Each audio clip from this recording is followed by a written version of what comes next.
Hello friends, welcome back to my channel. कल हमने यूनिफैक्टर theory पढ़ा था। आज हम पढ़ेंगे टू फैक्टर थ्योरी और bifactor theory. Let's get started. Two factor theory और bifactor theory given by Charles Edward Spearman. Okay, तो जो हमारे पास टू फैक्टर थ्योरी थी या द्विकारक सिद्धांत था, वो दिया गया था एडवर्ड स्पीयरमैन के द्वारा। ठीक है, जो कि एक ब्रिटिश साइकोलॉजिस्ट थे और 1904 में इन्होंने अपनी थ्योरी दी थी।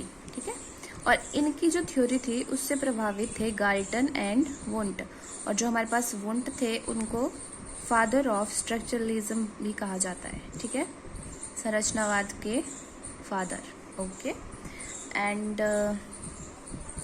ये जो हमारे पास स्पीयरमैन है, इनको हम बोलते हैं फादर ऑफ फैक्टर एनालिसिस। और स्पीयरमैन ने क्रिटिसाइज किया था, जो हमने कल थ्योरी पढ़ी थी यूनिफैक्टर थ्योरी, उसका क्रिटिसाइज किया था इन्होंने।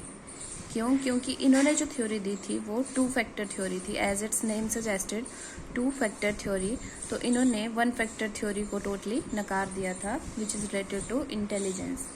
तो द्विकारक सिद्धांत के अंतर्गत क्या हमारे पास डेफिनेशन आती है कि इसके अनुसार बुद्धि में दो तत्व होते हैं, एक सामान्य होता है और एक विशिष्ट होता है। सामान्य मीन्स जनरल और विशिष्ट मतलब स्पेसिफिक। तो जो सामान्य होता है वो बौद्धिक क्रिया में विद्यमान होता है, और जो विशिष्ट होता है वो सभी क्रियाओं में विद्यमान नहीं होता है। यानी कि जो भी बौद्धिक क्रियाएं हो रही हैं या की जा रही हैं उनमें वो जनरल फैक्टर विद्यमान होगा, लेकिन जो स्पेसिफिक फैक्टर होगा वो उनमें विद्यमान नहीं होगा।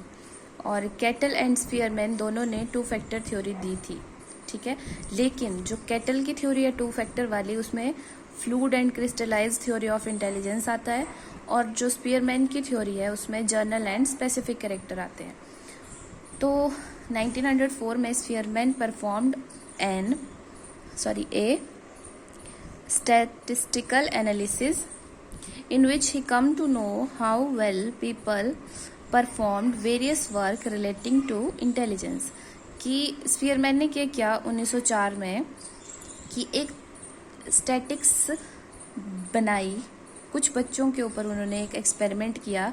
किसी गांव के 24 बच्चों के ऊपर उन्होंने एक एक्सपेरिमेंट किया, जिससे उन्होंने क्या डिफाइन किया, क्या कैलकुलेट किया कि intelligence has two factors, one is general and one is specific. ठीक है, तो जो बुद्धि होती है, बुद्धि इज जनरल इंटेलिजेंस, एंड जो जनरल इंटेलिजेंस होती है उसका कुछ पार्ट स्पेसिफिक होता है। ठीक है, और जो जनरल फैक्टर होता है वो बाय बर्थ ह्यूमन में प्रेजेंट होता है। He researched in an experiment with 24 children from village, notified that one who did well in one area also scored higher in other। इनका मानना था कि ये ज़रूरी नहीं है कि कोई बच्चा अगर एक एरिया में अच्छा कर रहा है या किसी एक फील्ड में अच्छा कर रहा है तो वो दूसरे में अच्छा नहीं कर सकता। वो ये कहते थे कि अगर किसी एक फील्ड में बच्चा सही कर रहा है, अच्छा कर रहा है, बेस्ट कर रहा है, तो मे बी वो दूसरी फील्ड में भी अच्छा कर सकता है, तीसरी में भी अच्छा कर सकता है, वो ऑलराउंडर भी हो सकता है। ठीक है, लेकिन ये हर किसी के केस में कंटिन्यू नहीं हो सकती थी स्टेटमेंट। उन्होंने क्या कंक्लूड किया? Conclusion by Spearman, there must be one major और central factor that influences our cognitive abilities called G factor. तो जो जनरल फैक्टर था उसको कैसे डिफाइन किया गया कि ये एक सामान्य तत्व माना गया जो कि हमारी सारी बौद्धिक क्रियाओं में प्रेजेंट होता है। ठीक है, और उसको हम कहते हैं जनरल फैक्टर। नेक्स्ट आता है डेवलपमेंट ऑफ थ्योरी की। इस थ्योरी की डेवलपमेंट कैसे हुई?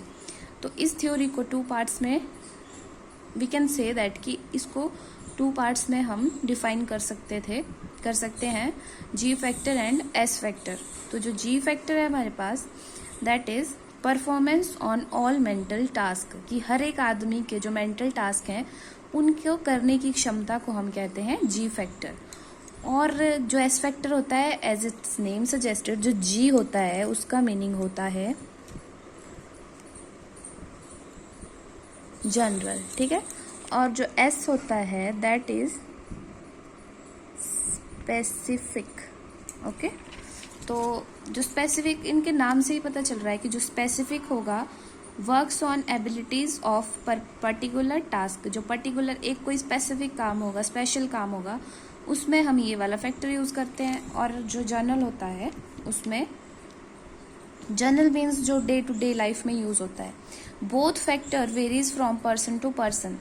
इट मीन्स कि ये दोनों फैक्टर हर एक इंसान में प्रेजेंट तो होते हैं, लेकिन ये ज़रूरी नहीं है कि किसी में अगर जनरल फैक्टर 20% है तो उसके अंदर एस फैक्टर भी 20 ही होगा। या फिर दो इंसान है, ठीक है, सपोज एक 1 मैन है और दूसरे का नाम 2 है, ठीक है, तो जो 1 है उसके अंदर जी और एस फैक्टर भी होगा, 2 के अंदर भी जी एंड एस फैक्टर होगा, बट दोनों में ना तो जी सेम होगा ना तो एस सेम होगा। जैसे इसके अंदर जी सपोज करो 90 है और इसके अंदर 80 होगा। इसके अंदर स्पेसिफिक मान लीजिए 70 है, इट मे बी इसके अंदर 90 हो। ये सेम भी हो सकते हैं और ये डिफरेंट भी हो सकते हैं, ठीक है, लेकिन ये पर्सन टू पर्सन वेरी करेंगे। इंडिविजुअल के इंडिविजुअल स्पेशल होंगे ही होंगे। ये ऐसा नहीं है कि दो इंसान में, वो बहुत रेयर केस अगर हुए तो, कि उनमें सेम हो सकता है, जनरल फैक्टर सेम हो, स्पेसिफिक सेम हो, लेकिन it's a very rare chance कि ये पॉसिबल हो। सो नेक्स्ट आता है हमारे पास features of general and specific factors. तो पहले हम पढ़ते हैं जनरल फैक्टर। जनरल फैक्टर में आता है कि ये इनबॉर्न इन ऑल होता है, सबके अंदर ये जनरल फैक्टर प्रेजेंट होता है from birth. General mental energy, ये हर किसी की बौद्धिक क्षमता होती है। No special training needed, general factor को अपने अंदर डेवलप करना हमारे बस की बात नहीं होती, ये ऑलरेडी हमारे अंदर प्रेजेंट होता है बाय बर्थ, और इसको हम किसी स्पेशल ट्रेनिंग की हेल्प से भी इसको नहीं बढ़ा सकते हैं। नेक्स्ट आता है कांस्टेंट, कि ये जनरल फैक्टर जो होता है हर एक इंडिविजुअल में कांस्टेंट होगा, कैन नेवर बी चेंज, जिसको हम चेंज नहीं कर सकते। सपोज करो कि मेरे अंदर जनरल फैक्टर 60% है, तो वो बचपन से लेकर till the end of my life 60% ही रहेगा। जनरल फैक्टर को हम चेंज नहीं कर सकते हैं। और जैसे कि जी फैक्टर में बी मोर और लेस इन इंडिविजुअल्स, सेम जैसे मैंने कहा अभी कि मेरे अंदर 60 है, हो सकता है आप में से किसी के अंदर 100 हो, 90 हो, तो वो ताउमर सेम रहेगा और वो हर एक इंडिविजुअल में अलग अलग होगा। और ये एक इम्पॉर्टेंट स्टेटमेंट है, greater G factor is directly proportional to success. Means कि जो ग्रेट जी की वैल्यू होगी, अगर जिसमें जी फैक्टर ज़्यादा होगा उसमें सक्सेस रेट ज़्यादा होगा। वो कैसे? क्योंकि उसके अंदर इनबिल्ट वो चीज़ ऑलरेडी प्रेजेंट होगी। जो हमें एस फैक्टर से हम कोई चीज़ लर्न करते हैं, एक्वायर करते हैं, अगर किसी के अंदर जी फैक्टर ज़्यादा है तो जी फैक्टर ज़्यादा है तो उसका सक्सेस का रेट ऑटोमेटिकली आगे बढ़ जाता है। नेक्स्ट आता है एस फैक्टर। अब इससे कंपेयर करके पढ़ते हैं कि जी फैक्टर हमने पढ़ा इनबॉर्न इन ऑल है, ठीक है, ये इनबॉर्न इन ऑल होगा, but S factor is not inborn in all, सब में नहीं होता, इसको हमें एक्वायर करना पड़ता है। General mental energy, general mental ये बौद्धिक क्षमता होती है, लेकिन इसको हमें सीखना होता है बाई स्पेशल ट्रेनिंग्स। अब एस इज वेरीज, ठीक है, जो एस होता है ना वो वेरी करता है फ्रॉम इंडिविजुअल टू इंडिविजुअल, और as varies according to activity.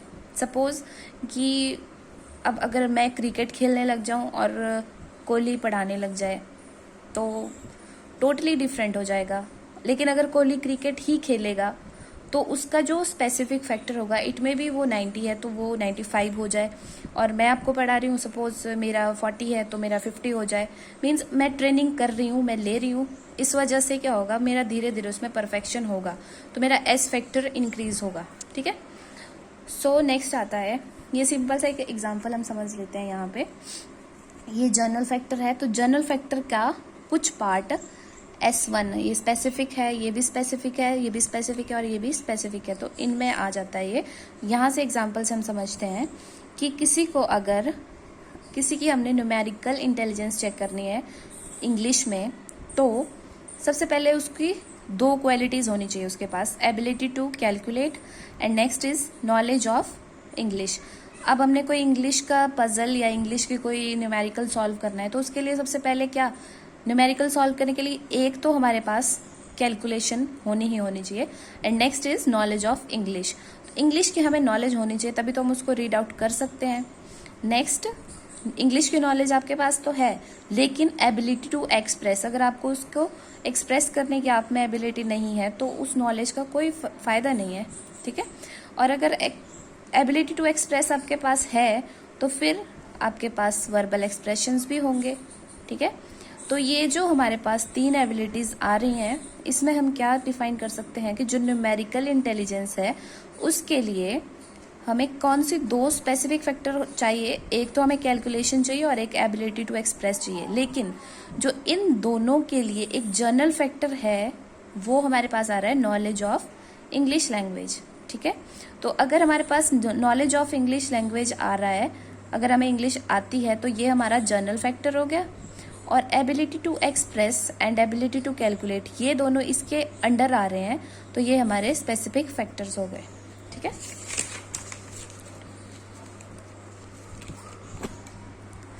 आगे आता है एजुकेशनल इम्प्लीकेशंस ऑफ थ्योरी, कि हमारा एजुकेशनल फील्ड में इसका क्या मदद हो सकती है।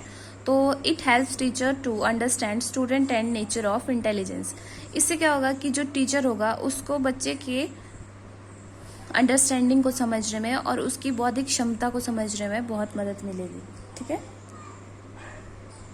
नेक्स्ट आता है general ability differs from individual to individual. ये हमने पीछे पढ़ लिया है कि जो जर्नल एबिलिटी है, हमारे पास जी फैक्टर है, वो डिफर करेगा एक इंसान से दूसरे इंसान के लिए, and same as in S factor, जो स्पेसिफिक फैक्टर होगा वो भी सेम जर्नल फैक्टर की तरह ही काम करेगा। S factor is variable and G factor is constant. पीछे हमने पढ़ लिया ये भी कि जो स्पेसिफिक फैक्टर है वो चेंज करता है from person to person, and G factor is constant. जो जी फैक्टर होता है वो कांस्टेंट होता है। For example, student needs different amount of G and S factors for achieving success in different subjects. ये एग्जाम्पल भी हमने कल पढ़ा था यूनिफैक्टर थ्योरी में। तो इसमें ये एग्जाम्पल हम ऐसे लेते हैं कि students needs different amount of G and S factors. हर सब्जेक्ट के लिए हर एक बच्चे को different G and S factor की वैल्यू अलग अलग आएगी। फॉर एग्जाम्पल, अगर किसी बच्चे को ड्राइंग सीखनी है और किसी बच्चे का म्यूजिक में इंटरेस्ट है, तो इट डजेंट मीन कि उसके जो म्यूजिक वाला बच्चा है उसका जी और S factor is same as the student who has interest in drawing, ठीक है।